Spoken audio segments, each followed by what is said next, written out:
Dan Assalamualaikum dan salam kripto. Apa khabar tuan-tuan puan-puan semua? Hari ini market menghijau, ramai yang gembira. Dan hari ini juga ada beberapa altcoin yang meroket sebabkan oleh Grayscale. Jadi kita nak sembang sikit tentang altcoin-altcoin yang terpilih oleh Grayscale. Dan topik yang saya nak bawa hari ni adalah berkenaan Ethereum. Sebab ramai yang frust, ramai yang kadang-kadang tanya saya, apa jadi dekat Ethereum? Bitcoin always dia pergi dekat new all time high kan. Banyak kali dia pergi new price discovery. Tapi Ethereum ni lembab. Kenapa Ethereum lembab? Adakah betul price of the Ethereum kena suppress, atau apa cerita di sebalik Ethereum? Jadi kita nak discuss a bit on Ethereum sebab nak bagi satu perspektif yang lebih jelas tentang Ethereum, yang mana bagi saya ramai yang terlepas pandang. And ramai yang letak macam-macam expectation terhadap Ethereum lah. So before that, saya nak tuan-tuan puan-puan tolong saya subscribe channel ni, follow dan juga share, sebab kita dah dekat 10,000 dah. Dah nak dekat 10,000, sikit saja lagi. So saya nak ucapkan terima kasih lah kepada tuan-tuan puan-puan yang dah lama support saya. Ada yang dari tahun 2018, ada yang dari tahun 2019, 2020 dan juga pada tahun ni. Okey, kita tengok dulu performance cryptocurrency pada hari ini.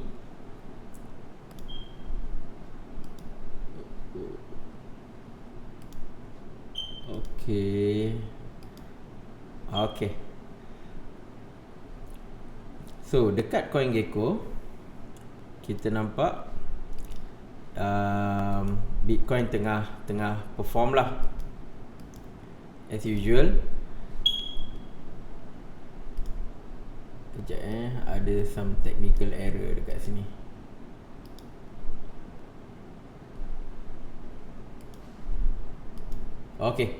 Okey, maafkan saya tadi, ada sedikit technical error. Bitcoin 58k lah. So hari tu dia pergi sekitar 62k, dan sekarang dia drop sikit. Tapi still dia berjaya buat dia punya reversal. Nanti waktu kita buat technical analysis nanti kita akan nampak ada few things yang Bitcoin nak buat. Okay, Ethereum pun naik juga tapi tak banyak. Cardano jackpot. Jackpot hari tu dia turun sampai almost $1 kan. So then sekarang dia buat kenaikan balik lah. So sejak dia buat Mary update, dia drop. Ni yang kita kata buy the rumors and sell the news. So when the news happen, orang pakat-pakat jual, ambil profit. Dan sampai ada yang dah mula bagi negative perception. Apa ni Cardano? Sembang je, tak buat tu, tak buat ni kan. So kebanyakannya tak tengok more on a deeper level. So diorang pun jual. So sekarang ni tiba-tiba bila Cardano kata okay, dia ada nak addition of Bloomberg terminal dan sebagainya, terus orang start beli balik. Tapi sebenarnya on the Cardano part, I rasa last video saya ada share juga, dia dah keluarkan dah pun dia punya Cardano native asset. Cuma in terms of project je, tunggu masa je project nak masuk lah. So this is solely depend on macam mana Cardano nak bawa projek baru masuk. Tapi buat masa sekarang, because of that, harga dia naik almost 11% lah. For the past 24 hours dia naik dan dia dapat tempat ketiga. So Cardano, Binance, Polkadot ni memang tengah bersaing lah, So bagi saya, if you hold tiga-tiga ni, Cardano, Binance dan Polkadot, memang you will eventually make money dalam bull run season ni lah. Tiga ni kalau ada memang akan sentiasa naik. Dan jangan lupa juga dekat Uniswap. So Uniswap is very related dengan Ethereum. Bila Ethereum naik, Uniswap pun akan naik. XRP, inilah cerita dia. Selagi tak settle, selagi itu kita tak boleh expect any big movement daripada XRP. Namun for XRP, saya just nak share dengan tuan-tuan puan-puan, in terms of kalau kita buat technical analysis for XRP, saya perasan dia punya support level makin lama makin kukuh. Support level dia makin lama makin kukuh, dan news negatif ni kurang memberikan kesan negatif kepada XRP. Ini yang saya nampak dekat XRP. Mungkin nanti dekat TikTok ke mana-mana saya share sikit lah XRP punya technical analysis. Okay, so Chainlink dekat nombor 10. So this is the one lah, basically overview. Dan yang paling bestnya, kita nak tengok coin-coin yang perform mostly adalah coin-coin yang berkaitan atau bersangkut paut dengan Grayscale. Apa Grayscale buat? Itu kita nak bincang kejap lagi. So mostly yang naik adalah due to boleh saya cakap Grayscale effect lah. Grayscale effect sekarang ni bukan dekat Bitcoin dan Ethereum saja, dia dah melimpah ruah ke altcoin juga. So kita akan sentuh on that part. Siapa yang tak banyak naik? Nak kata rugi taklah, tak banyak naik. Terra, okey, Terra dia dah last week adalah waktu dia. Dia dah naik banyak, lepas tu sekarang dia cooling off sikit. Sama juga dengan Engine. Dia dah naik banyak dan sekarang dia cooling off. Flow dia turun sikit, tapi in terms of NFT punya project, Flow punya blockchain memang conquer lah. Buat masa sekarang Flow dia number one sebab NBA Top Shot punya NFT punya project. So that's why dia number one. So untuk Flow ni, ada yang pernah komen apa pendapat saya tentang Flow. So Flow dia position themselves as a NFT blockchain lah in a way. Cuma buat masa sekarang saya nampak dia punya project is more focus dekat bukan more focus, yang ada sekarang ni adalah NBA Top Shot. So memang NBA Top Shot dengan Mark Cuban and everything, dia berjaya naikkan Flow jugalah. Tapi I nak tengok juga if there will be more NFT project onboarded dekat Flow. Tapi saya yakin of course akan datang sebab NBA Top Shot pun tengah perform. So I expect more project akan datang. Bila more project akan datang, then harga dia pun akan naik lagi tinggi lah. So Flow is something saya boleh katakan kompetitor untuk Ethereum dalam skop NFT. Dalam skop NFT sebab sekarang ni kebanyakan projek NFT run dekat Ethereum punya blockchain. Yes, dia adalah Decentraland and Flow and such, tapi Ethereum masih top in terms of NFT. So Flow kalau bawa narrative bersaing dengan Ethereum, then and kalau dia dapat bawa banyak lagi projek bawah Flow, then harga dia akan naik. So that's the thing lah. So usually altcoin let's say when they jatuh ataupun buat consolidation, that is the time yang kita boleh belilah. Tapi kita kena tengok jugalah, once they reach the support level, bila dia nak buat reversal macam tu, then you can get the coin. Bukan beli waktu dia tengah menjunam jatuh. Kita kena tengok dia jatuh, lepas tu dia akan ada satu point yang dia akan stop, atau kita panggil support level. Dekat situ yang kita boleh consider untuk buat pembelian. Sebab bila dia buat kenaikan balik, then kita akan untung banyak lah. So this is the one yang tengah mengalami correction. Okay, sekarang kita tengok dekat Bitcoin. Apa cerita Bitcoin? So Bitcoin ini adalah chart 4 hour chart. Kalau kita tengok dekat sini tuan-tuan dan puan, dia buat wedge lah yang segitiga kan. Biasa dah, kita dah tengok dia buat dari last dia naik 61k, dia drop kejap, correction, and then dia resistance dia makin lama makin rendah, tapi support level dia makin kukuh lah, ataupun saya boleh kata sama lah. So ni dalam 54k, ini dekat 54k something. So sekitar 54k dia try to maintain. And then dia pun break. So sekarang ni there is a pattern yang saya nampak lah, which is nampak ni support, dan dia bentuk pattern W. Yes, dia bentuk pattern W. So W is a bullish pattern. Then apa yang kita boleh expect adalah, so this is the last dia turunkan 60k. So sekarang ni dia tengah buat kenaikan. Dan kita nak tahu dekat mana dia akan stop. So dekat level sekarang ni, ini adalah level support level pada 15 Mac ni lah. Dia cuba maintain harga 58k sebelum dia drop lagi sampai 53k. So sekarang dia dekat 58k, and support yang lepas dia cuba nak break lah. So then bila dia dah break yang ni, kalau dia dah break ni, then dia akan dia kena break harga 60k. Dia akan pergi 60k, and lepas dia break, then probably dia boleh pergi dekat harga sekitar 61 atau mungkin 62k lah. So ini adalah harga yang kita kena monitor sekarang ni. Adakah dia mampu pergi ke 60 ke 62k? Sekarang ni 58k. So 58, 60, 62k. So this is the short term movement yang kita tengah tengok lah. Sebab perkara ni berlaku due to some bullish news. Bullish news yang berkaitan dengan ni.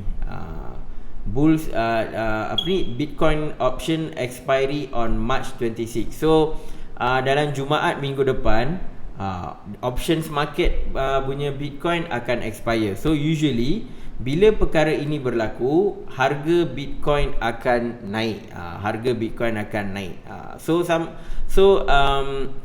Dia macam ni. Options ni dia ada tarikh matang dia.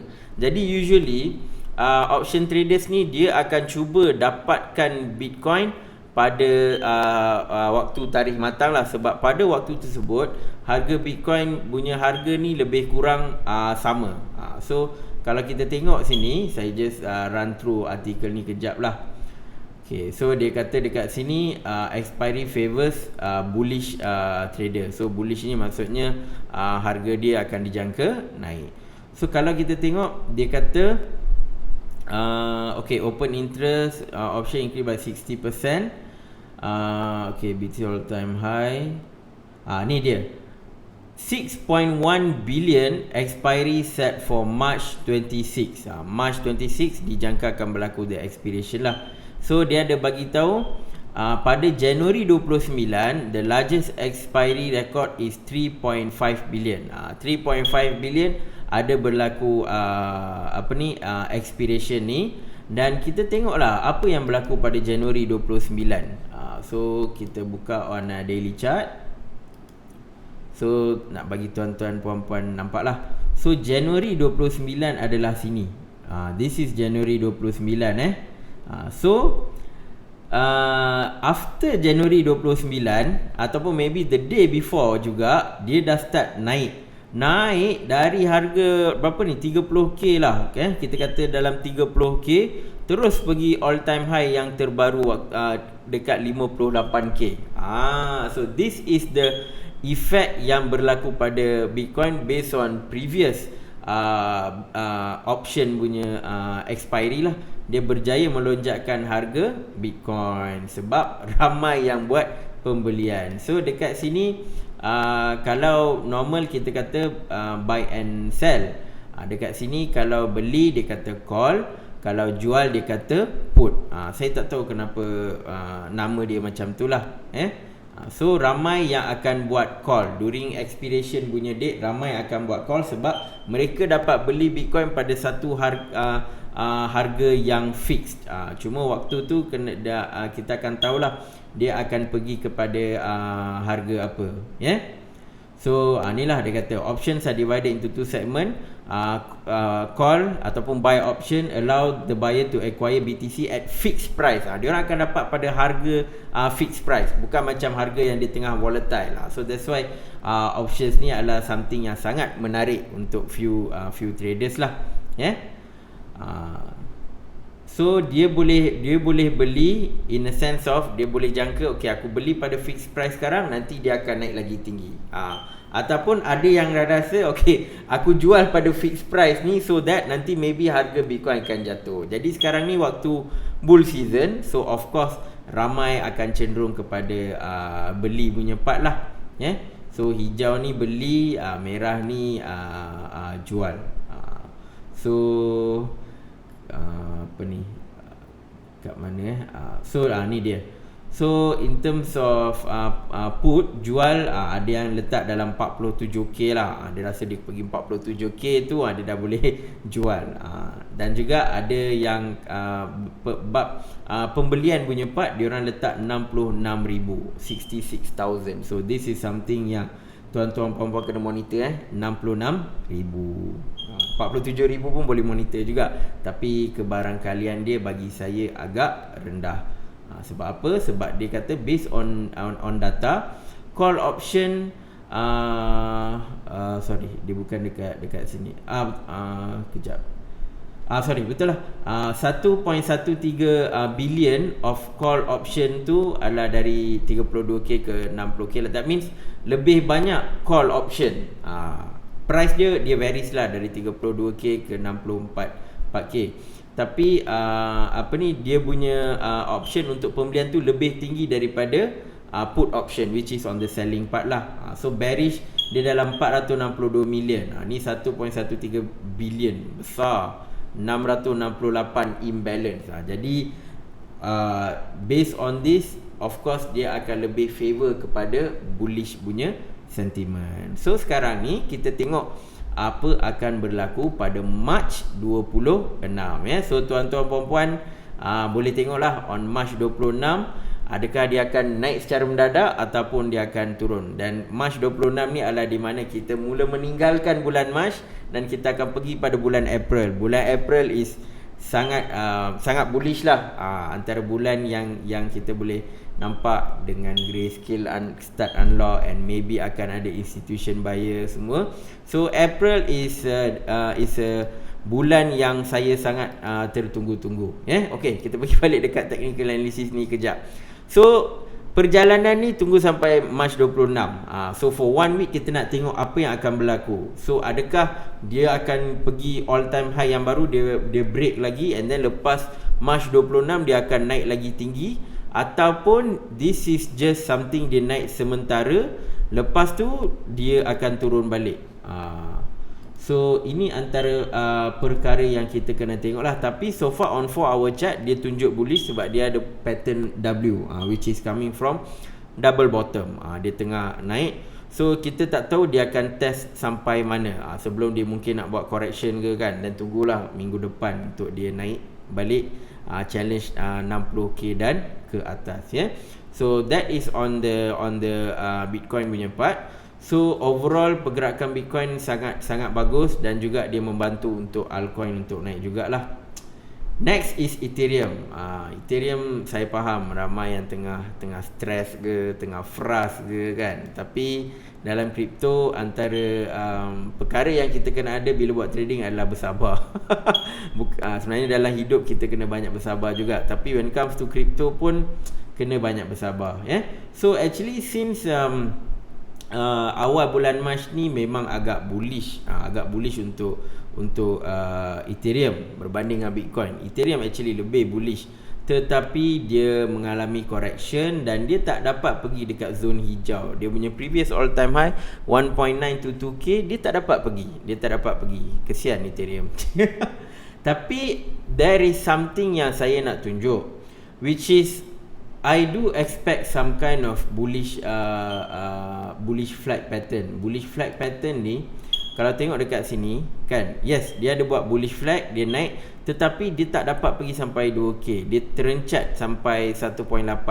So maybe this might happen. Dia pergi macam ni, dia pergi macam ni, and dia pergi macam ni. Maybe ini adalah antara apa kita kata possibility yang boleh berlaku lah. Dia pergi, sekarang dia buat correction and dia naik balik. Kenapa saya cakap macam tu? Sebab dia sangat cantik. Dia trading dia punya pergerakan ni sangat cantik. 1700 1800 1700 1800. Maknanya sejak bila ni? Sejak 10 Mac Kita boleh main macam tu je. Beli dekat 1,700, dekat 1,800 jual. 1,700, 1,800 jual. 1,700, 1,800 jual. $100, $100. Macam tu je untung kan. So dia memang ni lah. So siapa yang buat macam leverage trading, dia orang short lah. Pergi 1,800 je dia orang shorting. Pergi 1,800 dia orang shorting, dapat untung beli balik dekat 1,700. Pergi 1,800 short balik, dapat untung beli kat 1,700. Tapi benda ni agak bahaya lah. Trading for leverage trading agak bahaya. Cuma itulah, nampak pergerakan dia seolah-olah macam itulah. So dia memang, kalau tengok dekat sini, the 1.7k harga 1.7k itu adalah satu support level yang sangat kuat lah. Adalah satu support level yang sangat kuat. Dia memang nak cuba establish dekat 1.7k, so dia tak turun lagi lah. So before this dia try to support dekat 1.7, then dia turun, and then dia naik balik dekat 1.7. So based on this, kita boleh tengok 1.7 adalah satu support level yang sangat kuat lah. So anytime kalau mungkin berlaku kejatuhan, dia akan maybe kembali kepada 1.7k. So that is on the Ethereum. So cuma sekarang ni kita nak tengok dia tengah bergerak sideways, tak banyak volatility dan sebagainya. So adakah dia akan buat macam pattern bull flag naik atas, ataupun mungkin dia ada correction lagi before dia naik atas lah. So that's on Ethereum. Sebab memang it will be frustrating kalau ada yang baru dalam kripto dengan tengok harga Bitcoin naik, Ethereum tak naik. And ramai juga yang tanya, soalan yang saya selalu dapat adalah, saya patut beli Bitcoin dulu ke Ethereum dulu? So of course I'm not a financial expert, saya dah clarify. Tapi it depends on tuan-tuan dan juga puan-puan. Tapi personally, kalau tanya saya personally, saya akan cakap Ethereum has the potential. So itu kita bincang lepas ni lah. Okay, so that's on Ethereum. Okay, so next good news yang saya nak share ni adalah berkenaan Grayscale. Inilah dia tuan-tuan puan-puan. Grayscale telah pun menambahkan altcoin yang baru. So that's why macam BAT went to new all time high. Semalam saya buat video BAT, Mana, Link, FPLPT, Filecoin, semua ni antara yang listed by Grayscale. So dia dah buka trust fund untuk semua ni lah. So that's why last time lagi saya dah cover dah bahawa ada few coin yang Grayscale akan letak, di mana tuan-tuan puan-puan boleh monitor. Tetapi ada certain coin tu tak ada dalam list tu, tiba-tiba keluar dekat sini. So tapi tak apalah, tak banyak pun. Contohnya kalau kita refresh balik, so this is the list, banyak list dia. Tapi yang lepas adalah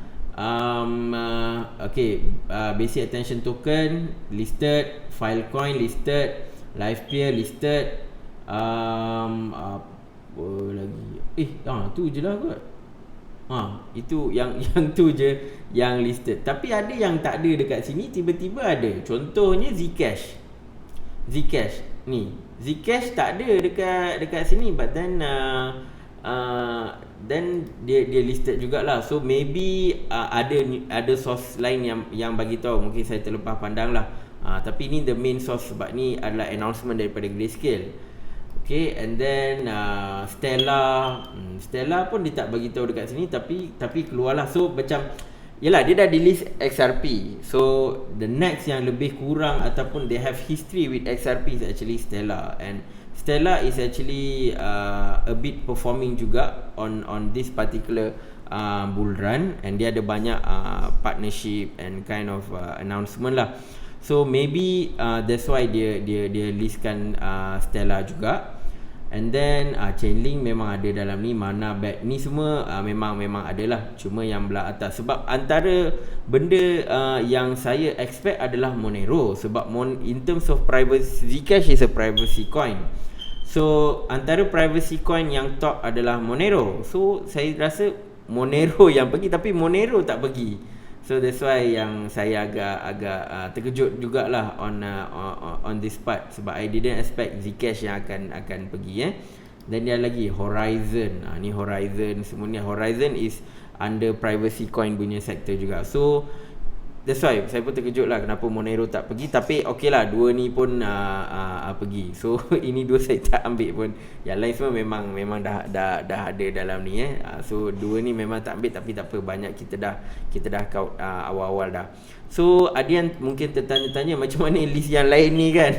Saya tak tahu, mungkin ada yang dah beli semua ke kan, Reserve Right lah, apalah kan, Uniswap kan.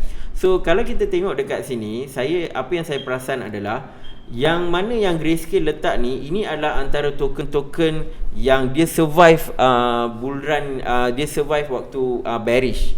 Lepas bull run kan, lepas 2018 ni, ini antara token-token yang survive. So mungkin Grayscale nampak dari sudut ketahanan altcoin ni, jadi mereka pun dapat listkan semua ni lah. Sebab I rasa semua ni adalah coin-coin yang wujud pada tahun 2017 at least, dan dia survive bearish season.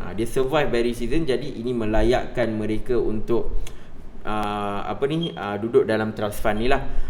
Dan dalam list ni ada coin-coin baru macam Aave, baru sangat kan. Aave baru, Cosmos ni pun baru, Polkadot baru, MakerDAO. So DeFi ni banyak baru. Tetapi ini tidak bermakna yang mereka tidak akan disenaraikan. Mungkin mereka akan disenaraikan dalam beberapa bulan yang akan datang ke kan. Kita tak pasti. Sebab kalau tengok dekat sini kan, new trust filing, yang ni kalau kita tengok dekat sini, as CoinDesk reported on January 22, Grayscale has registered trust for Chainlink, BAT, Decentraland, Livepeer, Tezos. Saya tak tahu kenapa Tezos tak masuk, and Filecoin. So yang ni majority dah masuk dah semalam. Ini dia buat registered pada January 22 lah. Pada January 27 dia ada register Cosmos, Polkadot, Monero. Okay, Monero dia January 27. Maybe later kot Monero masuk. Dia registered on 27. And then Cardano. So yalah, this coin maybe akan masuk. Saya tak pastilah minggu depan ke bulan depan, tapi dia masuk dalam registration, dalam filing tu a bit lewat lah daripada Chainlink dan juga BAT dan sebagainya. So still got chance lagi lah. Cardano pun sekarang pun dah naik dah kan. So maybe masuk ni lagilah dia naik. So this is something untuk tuan-tuan puan-puan watch out lah. So kalau dia dah masuk dalam Grayscale punya trust fund, so in terms of dia punya longevity dia, kalau orang tanya boleh pergi jauh tak projek ni, tengoklah dekat Grayscale. Kalau ada altcoin ni, of course boleh pergi jauh. Dan bagi saya, benda yang paling mudah, tak payah modal pun, adalah basic attention token. This is mudah. Okay, semalam saya ada share, ada yang kata perlukan tutorial. Nanti saya try buat video-video tutorial pula. So that is on Grayscale lah. So topik yang kita nak discuss betul-betul hari ini adalah tentang Ethereum. Okay, so for Ethereum, kalau kita tengok dari sudut konteks lah, kita first thing first, kita nak compare Ethereum dengan Bitcoin. Macam Bitcoin, yes, dia daripada teknologi blockchain, tetapi dari sudut penggunaan Bitcoin, dia tak banyak penggunaan. Yes, pada awal-awal Bitcoin dicipta, dia banyak digunakan as a mode of payment. Ada yang ialah beli pizza, beli ice cream pakai Bitcoin. Ramai yang nampak, okay, Bitcoin is a digital money yang mana kita boleh guna untuk mode of payment. Tetapi as Bitcoin grows, as blockchain grows, Bitcoin punya value dah jadi terlampau tinggi. Semakin banyak, makin banyak, value dia makin bertambah. Akhirnya Bitcoin menjadi store of value seperti emas. Bitcoin dah jadi macam digital gold, store of value. Jadi dari sudut penggunaan, Bitcoin tidak lagi digunakan macam 7 tahun lepas, 8 tahun lepas. Tidak digunakan macam tu. Sekarang ni ia hanya digunakan untuk storage. Okay, Ethereum pula berbeza. Ethereum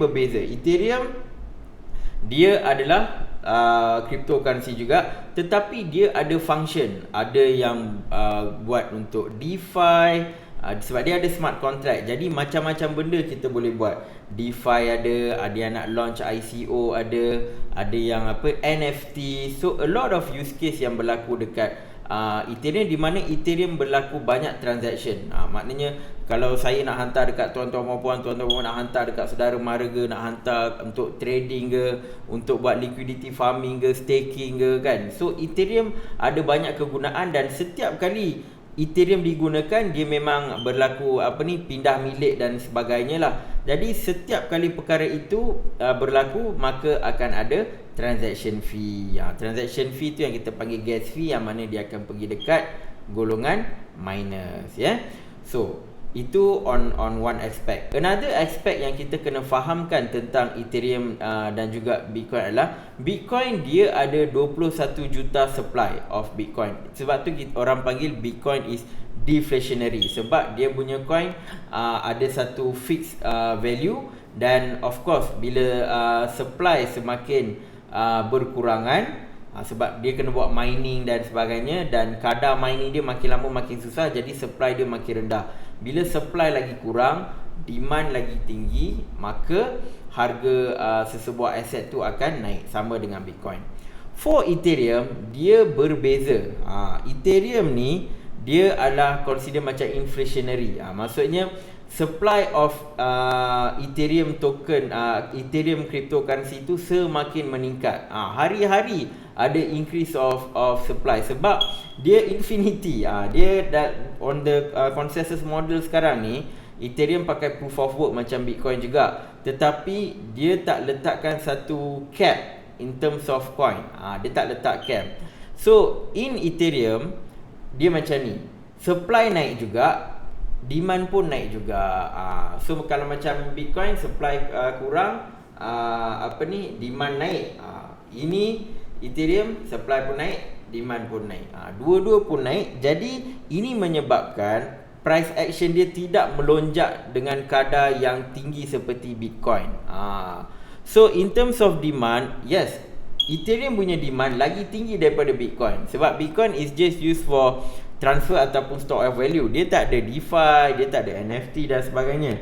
Ethereum ada more use case, jadi demand dia lebih tinggi. Tapi pada waktu yang sama, supply Ethereum juga adalah tinggi. That's why Ethereum naik, tapi kenaikan dia tidaklah begitu pantas seperti Bitcoin. So sekarang ni kita kena faham kenapa Ethereum nak move dari Ethereum 2.0 dari Ethereum 1.0 kepada Ethereum 2.0. Jadi bila dia pergi kepada Ethereum 2.0, dia akan number one, dia tukar dari proof of work kepada proof of stake. Okay, kenapa dia kena tukar? Dia macam ni.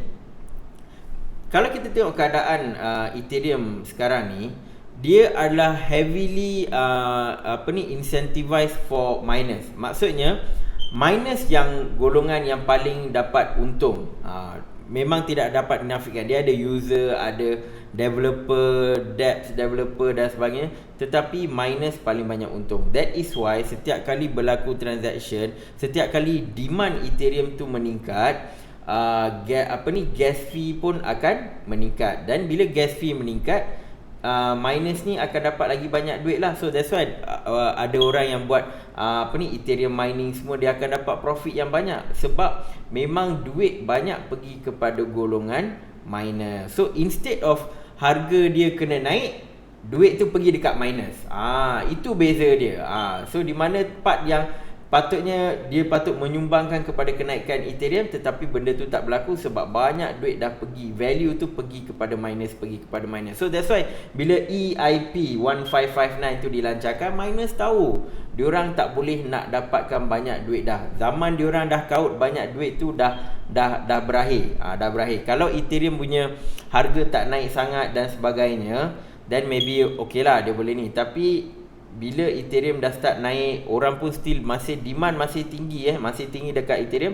Jadi miners memang sangat-sangat gembira. Cuma bila dah nak tukar, yalah EIP 1559, lepas tu nak tukar Ethereum 2.0 kepada proof of stake, of course miners antara yang tak puas hati lah. So that is why kalau orang tanya adakah Ethereum is suppressed, adakah ada agenda di sebalik Ethereum, kenapa altcoin lain naik, kenapa Bitcoin naik, kenapa Ethereum ni lembab dan sebagainya, is not because Ethereum kena suppress. So macam news ni kan, kita tunjuk sikit lah. Macam news ni kata Ethereum price and Chainlink price is undervalued or suppressed. So Ethereum price is actually not suppressed. Ini saya nak just clarify. Saya tak begitu setuju dengan artikel ni. Bagi saya memang Ethereum design in a way yang sebenarnya dia tak dapat nak matchkan demand and supply. Sebab kalau demand dia tinggi, supply dia pun akan tinggi juga. Miners akan still do the mining lah. It's not because of undervalued or suppressed. It's by design for Ethereum 1.0. For Ethereum 2.0,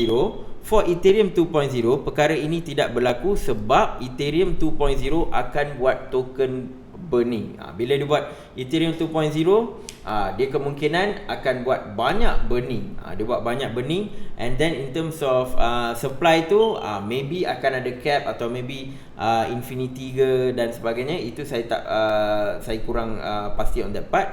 Tapi yang saya pasti adalah dia akan buat token burning. So instead of duit tu pergi kepada miners, dia akan pergi dekat network dan network akan bakar. So bila dia bakar, so of course value will go back to the price of Ethereum untuk dia melonjak lebih tinggi. So Chainlink punya part, I might agree, there might be something yang suppress Chainlink. Sebab Chainlink adalah antara projek, saya sendiri dah banyak kali cakap, dan ni adalah projek yang perform pada tahun 2020, di mana waktu tu adalah waktu belum bullish. Belum bullish lagi, tetapi dia perform. So by right, kalau waktu bearish, waktu neutral, you boleh perform. Takkannya waktu bull run you tak boleh nak perform. So Chainlink, I might agree on this part. Maybe dia undervalued ke, suppressed ke dan sebagainya. Sebab Chainlink adalah dia Oracle DeFi, teknologi yang sangat bagus, and banyak juga institution buyer boleh guna sebab dia ada use case yang khas untuk business. So Chainlink, I might agree on this one. Tapi Ethereum is not actually undervalued or suppressed. By design, Ethereum 1.0 is made that way. Tapi dengan Ethereum 2.0, dia akan melonjak lagi tinggi lah. So kalau kita tengok dekat sini kan, ini adalah Ethereum punya supply punya chart. So ini dalam masa setahun, tuan-tuan tengok pada March dia 110.15 juta Ethereum. Sekarang dah 115 juta Ethereum. Pertambahan dalam 5 juta Ethereum. So bila ada pertambahan supply, of course harga dia tak boleh naik lebih tinggi. Dia adalah race antara demand lebih tinggi atau supply lagi tinggi. So kalau demand lagi tinggi daripada supply, of course dia akan naik lah. Which is explains kenapa pada tahun lepas during DeFi season, Chainlink naik, banyak DeFi token naik sebab banyak gunakan Ethereum. Tetapi Ethereum punya coin dia tak naik sangat. So that's the another explanation on that lah, on the Ethereum punya pricing. So kalau kita tengok Max, dia minta trial pula. 3 tahun boleh tengok tak? Tengok on even 3 tahun pun dari 98 juta ke 115 juta. Dan ni 5 tahun since dia mula created. Asalnya dari 78 juta, now dah 2 kali ganda dah.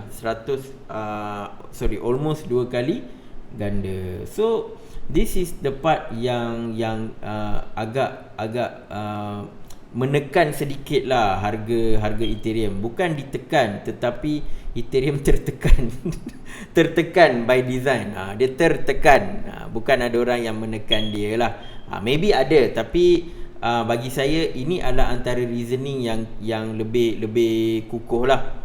So let's say Ethereum dia sekarang nak buat EIP 1559, so that part akan mengurangkan in terms of supply dan in terms of miners punya ni lah insentif kan, sebab sekarang ni Ethereum sangat tak balance, dia banyak kepada miners. So that part kalau dia fix, and then dia teruskan juga dengan Ethereum 2.0, nanti akan dia go for staking, and then akan ada token burning setiap kali ada transaction. The more transaction happen, the more activity happen, the more token akan burn. So kita tengok the last token burning yang happen, one of the top coin adalah crypto.com. Kita tengok crypto.com, dia ada buat sekitar 70 bilion token burning kan, 70 bilion. Sekarang tinggal dalam ni lah circulating supply dia 30 bilion macam tu. So 70 bilion dia burn. Bila dia burn, nampak tak harga naik tiba-tiba dari 0.13 terus shoot 0.26, hampir 200% dia naik tuan-tuan puan-puan. Jadi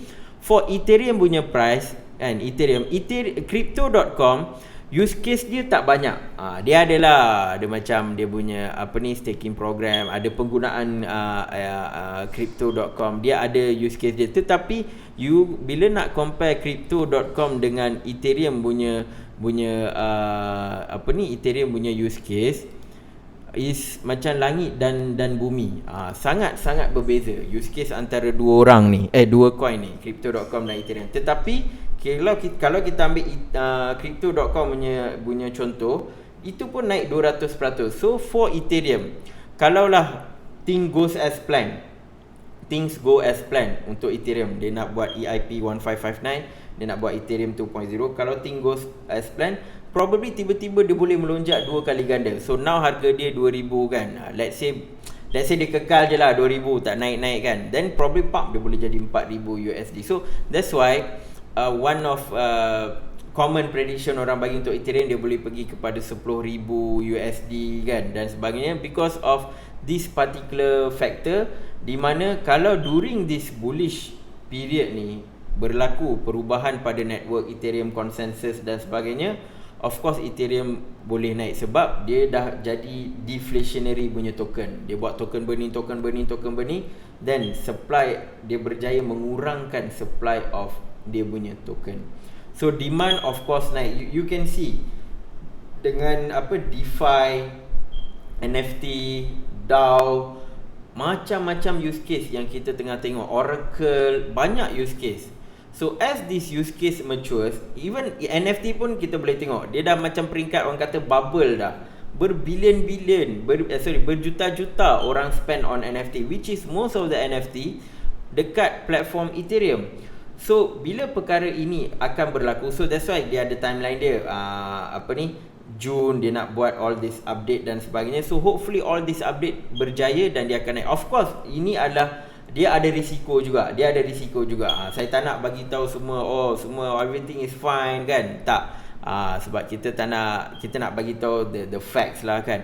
There is the risk. So contoh macam miners kata dia nak kumpul, saya dah bagi tahu kan video lepas, 51% punya hash power, and dia orang nak try control the network lah. So kalau benda tu berlaku, dia boleh control network lah. Orang nak hack ke, nak buat double spending dekat Ethereum ke, benda tu boleh berlaku. Tetapi dari sudut logiknya, saya tak rasa miners nak buat macam tu, sebab it's a lose-lose situation.